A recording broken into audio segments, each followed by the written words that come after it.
저는 경매 투자자이기 때문에 경매 측면에서 많이 말씀을 드렸는데, 여러분들이 아셔야 될 거는 돈을 버는 방법은 세상에 굉장히 많습니다. 경매가 정답이다라는 걸 말씀드리는 게 아니라, 결국 부자가 되려면 어떤 방법으로든 내가 투자 또는 사업의 영역에 뛰어들어야 내가 부자가 될 수 있다는 걸 말씀드리려는 거예요. 월급만 모아서 부자가 됐다라는 사람은 없어요. 0입니다. 0. 안녕하십니까. 안녕하세요. 오늘의 주제는 30대에 네. 의미 있는 자산을 네. 일구신 그대의 생각을 들어보기. 아. 솔직히 말해서 내가 읽어놓은 그럼 하나의 결과물이잖아. 난 너무 자랑스럽고 자산을 이렇게 읽었기 때문에 여러분들 앞에서 떳떳한 거다라고 생각도 합니다. 부동산을 가르치는 일을 하고 있는데 자산이 없는 것도 말이 안 되잖아요. 빠른 하락기를 거쳐 왔는데도 지금까지도 어느 하나 뭐 문제되지 않고 잘 버티고 있는 거, 물론 제 물건 중에 당연히 역전세 나고 뭐 이런 거 있죠. 근데 그걸 다 버텼다는 게 중요한 거지. 부동산 투자 없이 부자가 될 수 있을까? 꼭 부동산일 필요는 없지만 돈만 열심히 저축을 해서 부자는 될 수 없다고 생각을 해요. 반드시 내가 돈을 모으면서 뭔가 수반되는 플러스 알파가 있어야 된다. 저는 부동산 투자였고, 누군가는 주식 투자고, 누군가는 코인 투자, 누군가는 사업, 이런 걸 통해서 부자가 될 수 있을지언정 돈만 모아서 부자는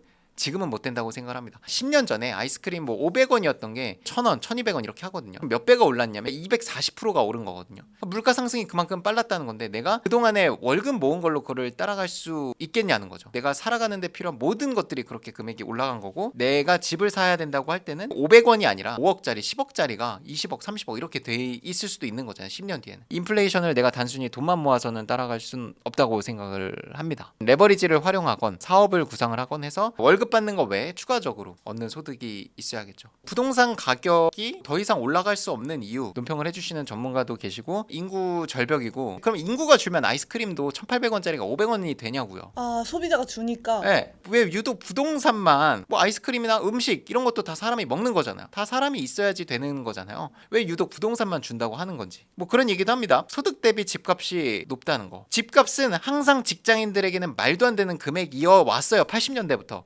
서울은 정말 이제 세계적인 도시인 건데, 세계적인 도시랑 비교를 해보자는 거죠. 뭐 LA라든지 뭐 일본, 도쿄 이런 데 집값은 지금 직장인 기준으로 봤을 때 말이 되니까 지금 그 가격인 거냐고요. 사실 세계적으로 봤을 때는 서울의 집값이 말도 안 되는 금액, 오히려 되게 저렴한 금액이거든요. 그렇기 때문에 외지인 투자 막으라고 하잖아요. 외지에서 봤을 때 서울 가격이 너무 싸거든. 글로벌 도시인데 외지에서 봤을 때 싸니까 투자가 들어오는 거를 막자고는 하면서 집값은 비싸대. 이게 무슨 말이에요? 집값이 비싸면 외지에서 투자도 안 하겠죠. 근데 왜 투자를 해? 그래서 뭘 말씀드리고 싶냐면, 결국은 자산을 취득을 하고, 그게 보통은 부동산인 이유가 여기 있다고 생각을 합니다. 결국 특히 주택은 필수적으로 있어야 되는 의식주 중에 하나고, 단기적으로는 좀 떨어질 수는 있어도 결국은 또 시장이 정상화가 되고, 전자재값, 인건비, 그리고 지금 굉장히 부족한 공급량, 그리고 실제로 지금 지표를 봐도 서울의 아파트 가격은 계속 올라가고 있거든요. 이게 올라가다 보면 또 빌라 시장으로도 영향이 오고 오피스텔 쪽으로 쭉 갈 거거든요. 그래서 이런 거를 봤을 때 안전하게 투자를 하는 거는 뭐 코인도 아니고 주식도 아니고 부동산이라고 생각을 합니다. 부자들의 포트폴리오를 좀 보면 좋을 것 같은데, 이제 KB금융원에서 매년 발표를 하는 한국 부자 보고서가 있습니다. 여기에 그림 13을 보면은 세부 자산 유형별 구성비 취해가지고 이제 부자들이 얼마만큼의 비율로 물건들을 갖고 있는지, 자산을 갖고 있는지 이제 분석을 한 건데, 역시나 가장 큰 비율 30%를 차지하는 게 거주용 부동산, 아파트, 빌라 뭐 이런 것들이 되겠죠. 30%. 그리고 거주용 외주택이 10%, 빌딩, 상가, 상업용 부동산이 11%, 그리고 토지 임야 4.3% 이렇게 돼 있습니다. 어쨌든 부동산의 전체 카테고리로 합치면은 거의 60%에 육박하는 비율을 차지합니다. 나머지로 해서 뭐 기타 금융해가지고 펀드, 보험, 뭐 주식, 예적금, 유동성, 뭐 금융자산 이런 것들이 있는데 얼마 안 됩니다.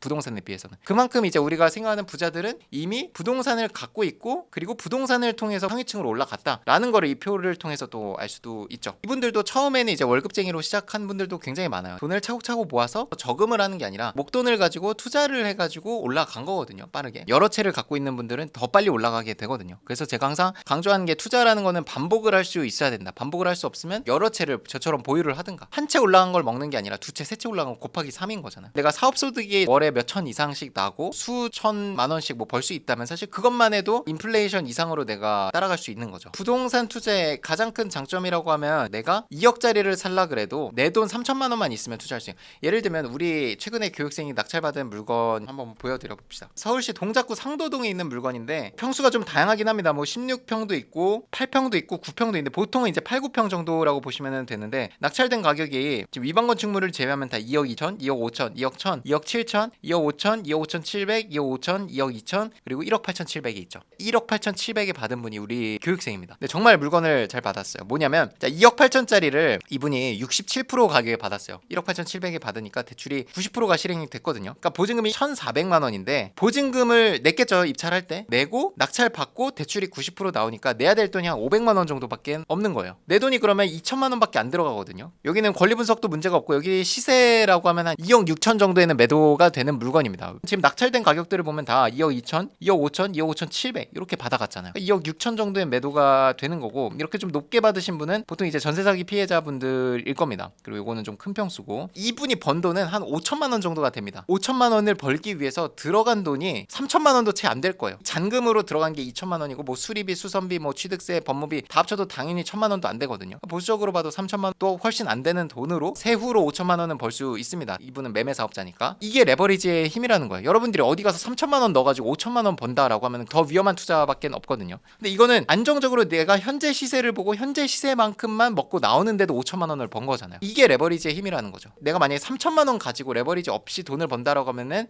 500만 원 벌기도 힘든 게 현실입니다. 수익률이 말도 안 되게 나오는 왜냐면 레버리지를 활용했기 때문에 레버리지를 활용할 수 있어야 그리고 정말 부자의 길로 가게 된다고 저는 생각을 합니다. 이분은 이거를 매도하고 나면 또 하겠죠. 1년에 2번, 3번 하면 1억 5천. 내년에 더 큰 물건으로 같은 수익률로 보면은 5천만 원이 아니라 6천만 원, 7천만 원 벌 수도 있죠. 그걸 또 3번. 이렇게 커지는 거거든요. 한 3년 뒤에는 어쩌면 빌라가 아니라 꼬마 빌딩을 하고 있을 수도 있어요. 현재 경장인의 포트폴리오도 궁금하실 것 같은데 네. 혹시 준비를 해주셨나요? 저는 사실 부동산 투자만 전문으로 하는 사람이니까 부동산에 거의 들어가 있습니다. 부동산에 60, 현금 5, 나머지 법인에 35. 제가 하고 있는 법인, 이 리치스쿨 법인 외에도 법인이 여러 개가 있는데 여기에 갖고 있는 값어치를 계산했을 때 부동산의 한 절반 좀 넘게는 되는 것 같아서 그런 측면에서 봤을 때는 법인 35, 현금 5, 부동산 60 정도의 포트폴리오로 유지를 하고 있습니다. 여기서 드리고 싶은 말씀 항상 하락에 대비하라는 겁니다. 제가 항상 뭐 부동산이 장기적으로 우상향한다고 말씀은 드리지만 동시에 하락에도 대비를 하라고 말씀을 드리거든. 장기적으로 우상향이지 단기적으로 보면 하락도 있다는 뜻입니다. 자산의 최소한 3%, 3에서 5%의 현금과 고정적인 현금 흐름은 갖고 있어야 됩니다. 자, 우리가 주변에 부자들을 보면 생각보다 그냥 놀고 먹는 부자들은 없거든요. 다 사업을 하거나 현금 흐름이 꾸준히 있어요. 그들도 아는 거예요. 이런 하락기가 있을 때 내가 버티려면 내가 모아놓은 돈, 안정적인 현금 흐름이 있어야 버틸 수 있다는 걸 부자분들은 이미 알고 있는 겁니다. 부자들도 계속 일을 하는 걸 보면은 현금 흐름이 얼마나 중요한지 알 수 있는 겁니다. 내가 갖고 있는 현금, 제가 아까 말씀드린 5%의 현금도 중요하지만 꾸준한 현금 흐름을 갖고 있는 것도 굉장히 중요합니다. 그래야 내가 미래에 하락기가 와도 플랜을 세울 수가 있어요. 현금 흐름 없이 쓰기만 하면 언젠가 소비가 돼버리잖아요. 계획을 갖출 수가 없게 됩니다. 조바심이 생기겠죠. 실수를 하게 됩니다. 현금 흐름이 있었다면 하지 않았을 실수를 하게 됩니다. 멀리 볼 수 없게 되거든요. 급하거든요, 마음이. 그래서 실수를 해서 타격을 입게 되면 현금 흐름이 없기 때문에 타격은 또 10배로 와요. 그래서 현금 흐름이 이렇게 중요한 겁니다. 어떤 면에서 중요하냐? 단순히 이게 뭐 200만 원, 300만 원 번다는 게 중요한 게 아니라 꾸준히 내가 계획을 세울 수 있다는 게 중요한 거 첫 번째. 실수를 안 할 수 있다는 게 두 번째. 그리고 세 번째가 어떤 문제가 생겨도 내가 이 현금으로 어쨌든 장기간으로 이걸 변제할 수 있는 계획을 세울 수 있다는 게 중요한 겁니다. 투자를 꾸준히 하더라도 당장 퇴사를 하면 안 되는 이유가 이런 겁니다. 현금 흐름이 끊겼을 때 이런 문제들이 생긴다.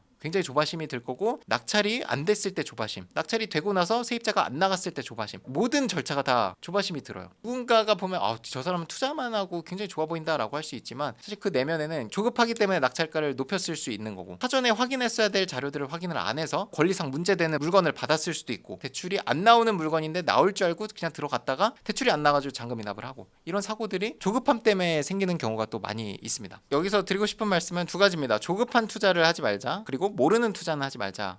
기획부동산이라든지 지인 추천하는 그런 거 조직적으로 이제 막 사람을 모아가지고 막 하는 그런 공동투자 이런 것들은 내가 알고 공동투자하는 건 상관이 없는데 모르는 투자는 절대 하지 말자는 거죠. 사고가 한번 터지면 내가 그동안 벌었던 돈을 싸그리 날려버릴 수도 있습니다. 저는 경매 투자자이기 때문에 경매 측면에서 많이 말씀을 드렸는데 여러분들이 아셔야 될 거는 돈을 버는 방법은 세상에 굉장히 많습니다. 경매가 정답이다라는 걸 말씀드리는 게 아니라 결국 부자가 되려면 어떤 방법으로든 내가 투자 또는 사업의 영역에 뛰어들어야 내가 부자가 될 수 있다는 걸 말씀드리려는 거예요. 월급만 모아서 부자가 됐다라는 사람은 없어요. 0입니다. 0. 투자라는 걸 반드시 하셔야 된다라는 걸 마지막으로 말씀드리면서 영상 마무리하겠습니다. 고생했습니다. 고생했습니다.